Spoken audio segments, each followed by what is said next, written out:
So we will now begin the presentation of this fall's American Philosophical Society prizes. The first of them is the Jacques Barzun Prize in Cultural History, which was established in 1993 by a former student of Professor Barzun's. The prize is awarded annually to the author whose book exhibits distinguished work in American or European cultural history. Michael Wood, chair of the prize selection committee, will present the 2023 Jacques Barzun Prize. Michael.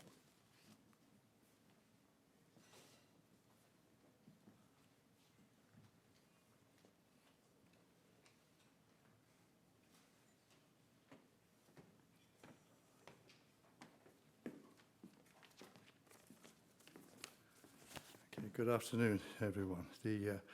The 2023 Barzun Prize in Cultural History is awarded to Jared Farmer in recognition of his book, Elderflora, A Modern History of Ancient Trees.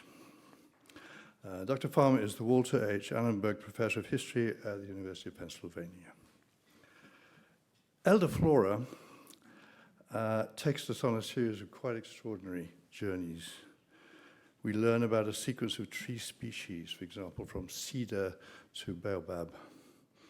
We learn about the long life of the yew tree in English graveyards, about German explorations of Mexican dragon trees, about lost tree worlds of Pacific countries, about the fate of sequoias in the American West, and much, much more.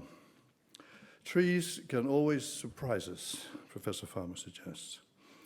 Playing with the familiar idea of the long century, that is, the century's got a bit from the one before, a bit from the one after, he says his book concerns the longest 19th century.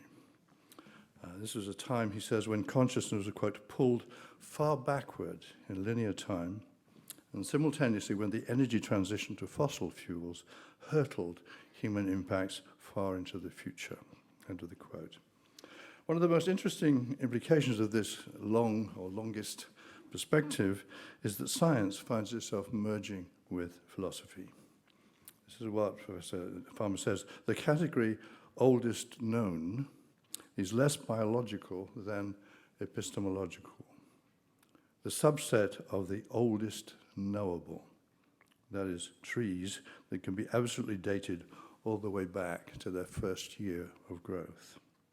In this world, both more resilient and more endangered than we think, trees, Professor Farmer says, have an ethical claim. Nothing could be, and I love this phrase, nothing could be more pragmatically sacred. To respect this claim of the trees is to be what Professor Farmer calls timeful. He modestly says he has hoped to, I quote again, to say something hopeful or at least anti-hopeless about linear time. Many of us will want to tell him that he has more than amply succeeded. It is my great pleasure to present the Jacques Barzun Prize in Cultural History to Jared Farmer.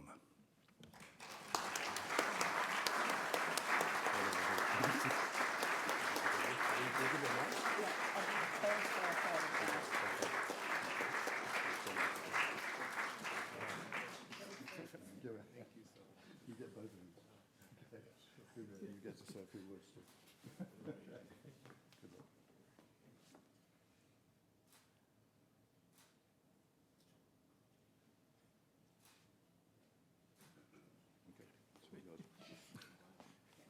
So beautiful.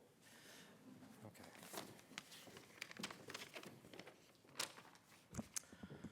Thank you so much. I really can't imagine a more meaningful honor for my book. I'm deeply gratified that the APS recognizes that environmental history can be cultural history. You know, my first academic love as a child was geography. Later, I considered becoming a geomorphologist before finding my way to history. Had I been born a decade or two before, I'm pretty sure I would have become a historical geographer. But that field has been more or less absorbed by what was my destination, environmental history. And I don't feel entirely at home there, honestly. I feel more in common with religious studies scholars on the one hand and field ecologists on the other. And years ago, somewhat cheekily, I invented a neologism for my scholarship. I'm a geohumanist, I said. And over time, I became a lot more sincere about it. And with Elderflora, I tried to give a book-length meaning to geohumanism, a word I still use for three main reasons. One, it puts Earth first, literally, not in an anti-human or even ecocentric way, but in recognition that this perfect planet is precedent to humanity. Two, it suggests that geology, geomorphology, geography, and the geosciences are vital to the humanist project. And three, it implies that geopolitics, geogovernance, and now geoengineering are unsolvable problems without the humanities. In short, all humanities are geohumanities in the Anthropocene. That's part of the message of Elderflora. Thank you again.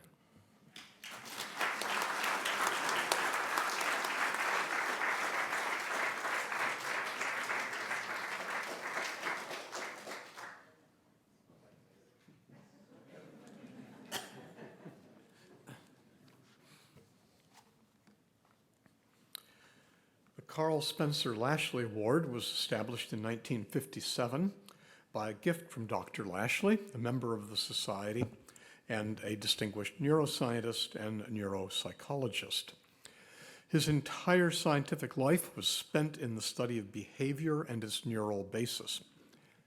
Lashley's famous experiments on the brain mechanisms of learning, memory, and intelligence helped inaugurate the modern era of integrative neuroscience. And the Lashley Award recognizes innovative work that continues exploration in the field. John Hildebrand, a member of the Lashley Award Selection Committee, will present the award.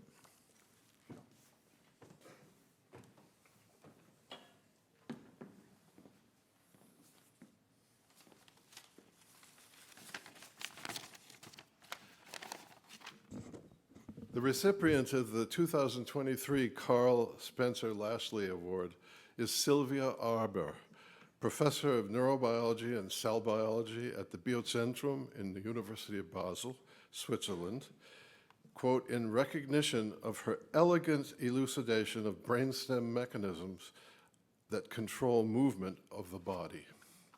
Silvia Arber has made fundamental discoveries concerning the organization and operation of motor circuitry in the brainstem. She has advanced our understanding of circuit-level computation in amazingly discrete populations of brainstem cells, which control the spinal cord during movement. Using elegant behavioral dissection methods in combination with state-of-the-art molecular interventions, she showed that hitherto undescribed spatially intermingled brainstem circuits play specialized roles in the activation of specific muscle groups via the spinal cord circuits. Furthermore, she showed that well-defined subsets of those brainstem nuclei receive functionally specialized inputs from upstream motor control areas in the midbrain and forebrain.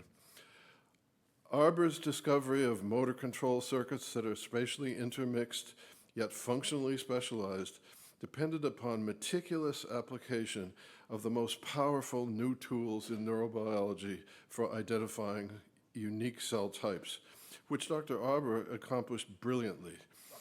Remarkably, Dr. Arber was also able to show that the same brainstem motor circuits receive direct inputs from fear and escape circuits in the amygdala and periaqueductal gray, which is part of the brain. Structures that are known to govern emotional behaviors. This finding helps us understand how multiple brain sources can activate specific motor behaviors. As a result of Arber's spectacular work, the premotor brainstem nuclei are being converted from terra incognita to an interesting and functionally understandable system of microcircuits. Her discoveries have opened fertile new ground for understanding how movement is controlled in the healthy brain and how it is affected in neurodegenerative disease. It is my great personal pleasure to present the 2023 Karl Spencer Lashley Award to Silvia Arber.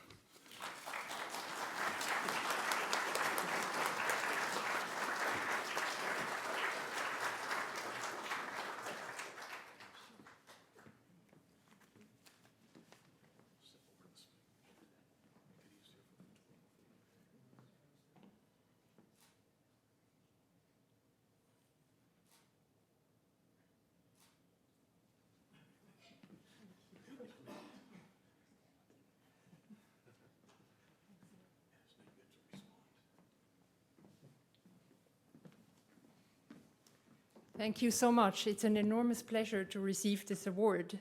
And I would like to start by thanking the Society and the illustrious selection committee for actually selecting me. It's really an enormous honor.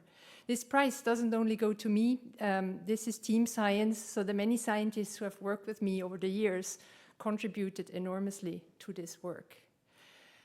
Let me just say a few words about neuroscience. Neuroscience is another field that has really gained enormously by the technology that has been discovered over the, let's say, last 10 to 20 years. And it's progressing in a direction that makes us think that we have a chance to maybe at some point understand it. We've heard a lot about diversity this morning, diversity of microbes.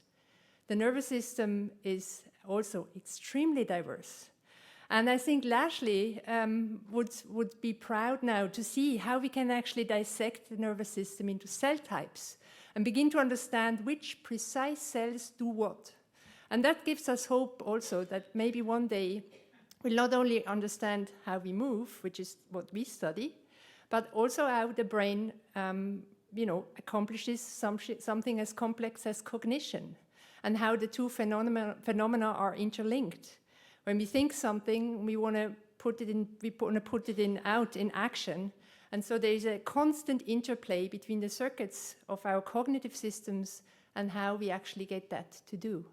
And that's a challenge for the future to come, but I think technology really helps us enormously in achieving that. Thank you very much.